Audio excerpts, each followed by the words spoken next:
제6장. 내 아들아, 내가 만일 이웃을 위하여 담보하며 타인을 위하여 보증하였으면 내 입의 말로 내가 얽혔으며 내 입의 말로 인하여 잡히게 되었느니라. 내 아들아, 내가 내 이웃의 손에 빠졌은즉 이같이 하라. 너는 곧 가서 겸손히 내 이웃에게 간구하여 스스로 구원하되 내 눈을 잠들게 하지 말며 눈꺼풀을 감기게 하지 말고, 노루가 사냥꾼의 손에서 벗어나는 것 같이 새가 그물 치는 자의 손에서 벗어나는 것 같이 스스로 구원하라. 게으른 자여, 개미에게 가서 그가 하는 것을 보고 지혜를 얻으라. 개미는 두령도 없고 감독자도 없고 통치자도 없으되 먹을 것을 여름 동안에 예비하며 추수 때의 양식을 모으느니라. 게으른 자여, 내가 어느 때까지 누워 있겠느냐? 내가 어느 때에 잠이 깨어 일어나겠느냐? 좀 더 자자, 좀 더 졸자, 손을 모으고 좀 더 누워있자 하면 내 빈궁이 강도같이 오며 내 곤핍이 군사같이 이르리라. 불량하고 악한 자는 구부러진 말을 하고 다니며 눈짓을 하며 발로 뜻을 보이며 손가락질을 하며 그의 마음에 패역을 품으며 항상 악을 꾀하여 다툼을 일으키는 자라.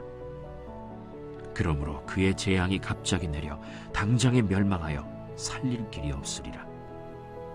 여호와께서 미워하시는 것, 곧 그의 마음에 싫어하시는 것이 67가지니 곧 교만한 눈과 거짓된 혀와 무죄한 자의 피를 흘리는 손과 악한 계교를 꾀하는 마음과 빨리 악으로 달려가는 발과 거짓을 말하는 망령된 증인과 및 형제 사이를 이간하는 자이니라.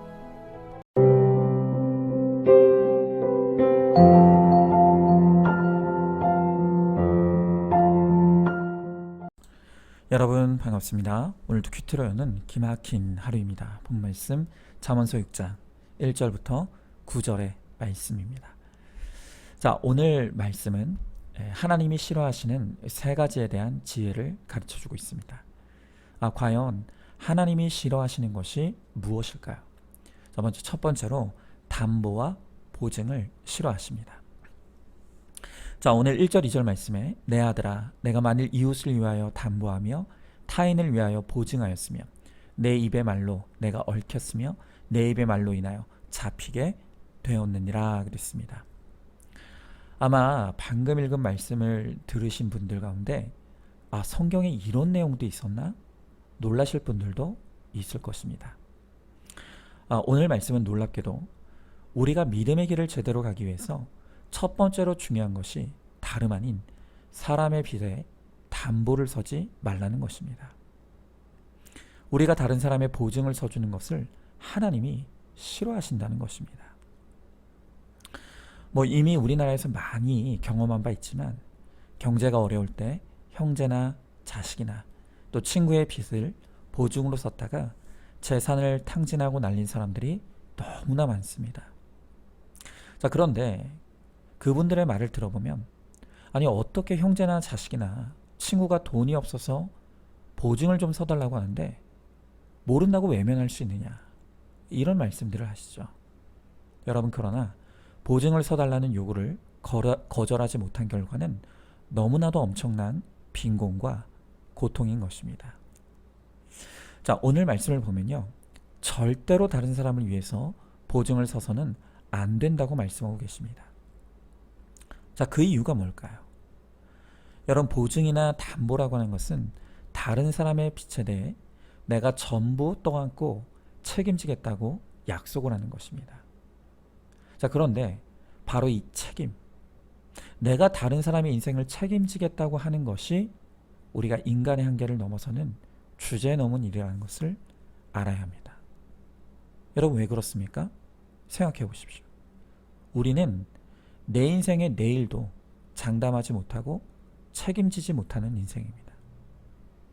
그런데 하물며 우리가 다른 사람의 인생은 어떻게 책임지겠다는 것입니까?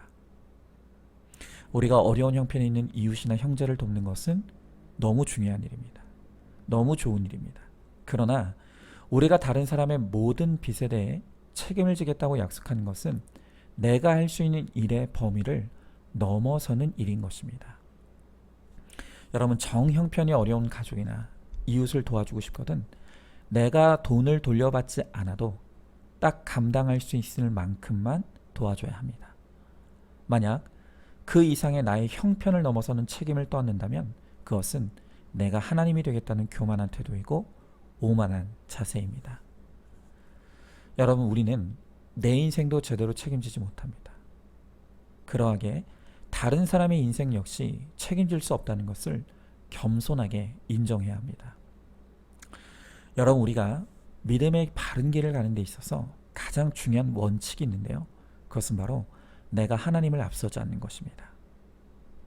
내가 생각할 때 아무리 옳은 것 같고 꼭 하고 싶은 일이라 하더라도 하나님을 앞서서 미리 자기 멋대로 이런저런 약속을 해서는 안 되는 것입니다. 자, 그러면 그 다음 문제는 무엇인가요? 만일 우리가 인정이 앞서고 인간적인 의리가 앞서서 이미 다른 사람의 보증을 서게 되었을 때 그때는 어떻게 해야 합니까? 자, 성경은 그때 우리가 해야 될 일은 완전히 자존심을 버리고 상대방을 찾아가서 내가 잘 모르고 약속을 했노라고 간곡히 사정해서라도 그 담보에서 벗어나야 한다고 말씀하고 있습니다. 자, 오늘 본문 3절부터 5절에 보니까 내 아들아 내가 내 이웃의 손에 빠졌은즉 이같이 하라. 너는 곧 가서 겸손히 내 이웃에게 구하여 스스로 구원하되 내 눈을 잠들게 하지 말며 눈꺼풀을 감기게 하지 말고 노루가 사냥꾼의 손에서 벗어나는 것 같이 새가 그물 치는 자의 손에서 벗어나는 것 같이 스스로 구원하라 그랬습니다. 자, 이미 내가 보증을 선 사람이 망했다면 더 이상 기회가 없죠. 하지만 아직 상대가 망하기 전이라면 욕을 먹을지언정 망신을 당할지언정 심지어 그 사람을 잃어버리게 된다 하더라도 보증에서 벗어나는 것이 지혜로운 것이라고 말씀하십니다. 자, 그러면서 이때 절대로 내 눈을 잠들게 하지 말라고 하시죠. 또 내 눈꺼풀로 감기게 하지 말라고 하십니다. 다시 말하면 절대로 그날을 넘기지 말고 즉시 찾아가서 체면이고 뭐고 다 버리고 그 약속에서 벗어나야 한다고 말씀하시는 것입니다. 여러분, 만약 말씀대로 순종했다가 약속에서 벗어나 설령 사람을 잃게 된다 할지라도 적어도 돈은 지킬 수 있습니다. 그러나 내가 감당할 수 없는 보증을 섰다가 상대방이 망하게 된다면 그때는 그 사람과도 원수가 되고 돈도 잃어버리게 되는 것입니다. 여러분, 그래서 내가 하나님의 뜻을 모르고 실수로 잘못된 보증을 섰다면 아직 기회가 있을 때 자존심이고 뭐고 다 버리고 비겁해져서라도 이 모든 실수를 바로잡아야 합니다. 자, 여기서 조금만 더 적용 범위를 넓혀서 생각해 볼 때 결혼도 마찬가지입니다. 여러분, 아직 결혼식장에 들어가지 않았다고 한다면 얼마든지 잘못된 것은 바로잡을 기회가 있습니다. 내가 상대방과 평생 함께할 자신이 없고 이 결혼에 대한 확신이 없다면 결혼 당일이라 할지라도 아직 식장에 들어가지 않았다면 과감하게 깰 수 있어야 합니다. 그런데 내 자존심 때문에 또 부모님의 체면 때문에 아닌 걸 알면서도 어떻게 되겠지 하며 무모하게 결혼의 계약관계 안으로 들어가면 그때는 돌이킬 수 없습니다. 무조건 앞으로 가야 합니다. 그러니 얼마나 많은 고통이 따라오겠습니까? 여러분, 결국 담보를 서지 말라는 이 명령은 빚만의 문제가 아닙니다. 우리에게 설령 돈이 많이 있다 하더라도 주님의 뜻이 아니라면 함부로 내 마음대로 사용해서는 안 되는 것입니다. 이렇게 우리가 하나님을 앞서지 않고 말씀의 순종을 이룰 때 그때 우리가 거룩을 이루고 거룩을 넘어 진정한 행복으로 나아갈 수가 있는 것입니다. 자, 한번 질문해 봅니다. 무리한 보증을 섰다 낭패를 본 경험이 있습니까? 우리는 내 인생도 장담할 수 없는 한치 앞을 모르는 연약한 인생이라는 것을 인정합니까? 만약 잘못된 약속이나 계약을 맺었다면 아직 바로잡을 수 있을 때 조금 손해보고 자존심을 버리더라도 심지어 사람을 잃는 한이 있더라도 빨리 모든 것을 되돌려 놓으시기 바랍니다. 자, 두 번째로 하나님은 게으른 자를 싫어하십니다. 자, 오늘 6절 8절 말씀에 게으른 자여 개미에게 가서 그가 하는 것을 보고 지혜를 얻으라. 개미는 두령도 없고 감독자도 없고 통치자도 없으되 먹을 것을 여름 동안에 예비하며 추수 때에 양식을 모으느니라 그랬습니다. 자, 어떤 사람이 이런 말을 했습니다.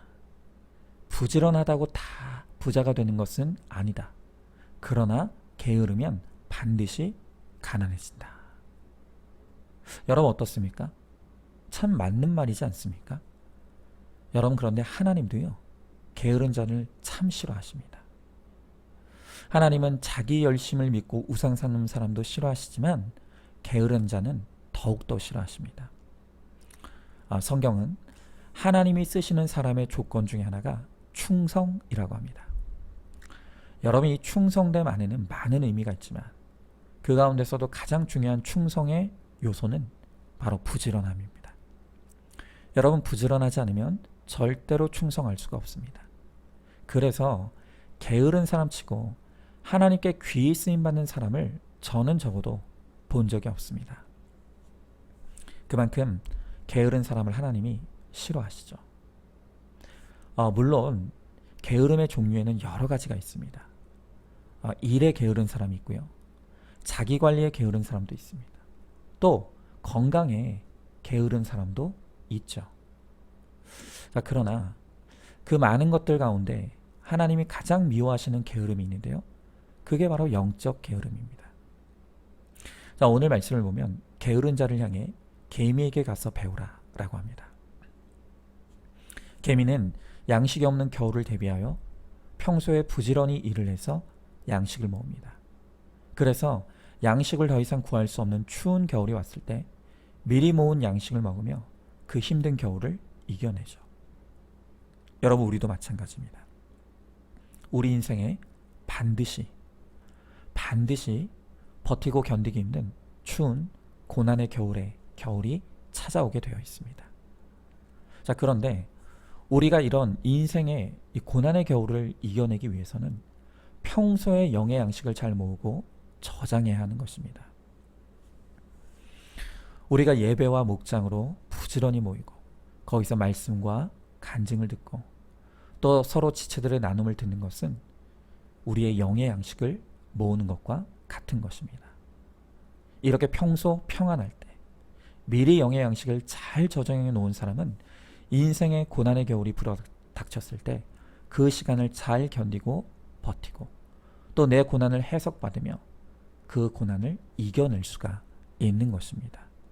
그러나 영적으로 게을러서 평상시에 모아놓은 영의 양식이 없는 사람은 내 인생의 고난의 때를 결코 이겨낼 수가 없습니다. 오늘 9절부터 11절의 말씀에 게으른 자여 내가 어느 때까지 누워 있겠느냐, 내가 어느 때에 잠이 깨어 일어나겠느냐, 좀 더 자자, 좀 더 졸자, 손을 모으고 좀 더 누워 있자 하면 내 빈궁이 강도같이 오며 내 곤핍이 군사같이 이르리라 그랬습니다. 자, 여러분, 우리가 착각하지 말아야 될 것이 하나 있는데요. 그것은 뭐냐면 영적으로 게으른 사람이 육적으로도 게으른 것이 절대 아니라는 것입니다. 여러분, 오히려 이 영적으로 게으른 자들 중에 육적으로 보면 누구보다 부지런한 사람들이 많이 있습니다. 여러분, 그들은 아침부터 저녁까지 열심히 일합니다. 하루를 분초 단위로 쪼개가며 돈 버느라 정신이 없습니다. 자, 그런데 문제가 무엇입니까? 그렇게 열심히 일하고 정신없이 돈 버느라 바쁘고 분주하여서 예배의 자리에서는 좀 더 자자 합니다. 또 큐티는 좀 더 졸자고 합니다. 그리고 기도는 좀 더 누워있자 라고 하며 영적으로 게으름을 부리는 것입니다. 자, 여러분, 왜 이렇게 육적인 일에는 열정을 다하는데 영적인 일에는 게으른 것입니까? 이들은 착각하는 것입니다. 내가 열심히만 하면 또 내가 가진 재산을 많이 모으면 그것이 나를 그리고 내 가정을 지켜줄 것이라고 믿는 것입니다. 그러니까 하나님을 믿는 것보다 돈을 믿는 게 더 확실하다고 생각하는 것이죠. 여러분, 그러나 그렇게 살다 어느 날 내 인생의 고난이 강도같이 찾아오고 환란이 군사같이 이르면 다들 정신을 차리지 못합니다. 어떻게 나에게 이런 일이 일어날 수 있느냐며 해석도 해결도 못하고 끝내 고난의 겨울을 이기지 못하여 믿음을 떠나 방황하다가 죽음을 선택하기까지 합니다. 여러분, 평소에 예배와 큐티 그리고 목장을 통해 개미처럼 부지런히 영의 양식을 모아야 합니다. 바로 그 사람만이 어떤 고난의 한파가 와도 능히 해석해내고 그 고난이 오히려 축복이 되는 은혜를 누리게 될 것입니다. 자, 한번 질문해 봅니다. 나는 지금 어떤 종류의 게으름에 빠져 있는 것 같습니까? 예배와 큐티와 1시간 기도에 대해 좀 더 자고 좀 더 졸고 좀 더 누워 있자고 하지 않습니까? 평안할 때 내가 들은 말씀과 간증이 고난의 때에 나와 내 가정을 구원할 것을 믿으시기 바랍니다. 자, 마지막 세 번째로 하나님은 거짓된 모든 것을 미워하십니다. 자, 오늘 16절부터 18절의 말씀에 여호와께서 미워하시는 것 곧 그의 마음에 싫어하시는 것이 옌일곱 가지니 곧 교만한 눈과 거짓된 혀와 무죄한 자의 피를 흘리는 손과 악한 계교를 꾀하는 마음과 빨리 악으로 달려가는 발과 그랬습니다. 자, 지금 방금 읽은 말씀에서 성경은 하나님이 싫어하시는 옌일곱 가지가 있다라고 하죠. 자, 그런데 우리 생각해보면 하나님이 싫어하시는 일이 어디 옌일곱 가지 뿐이겠습니까?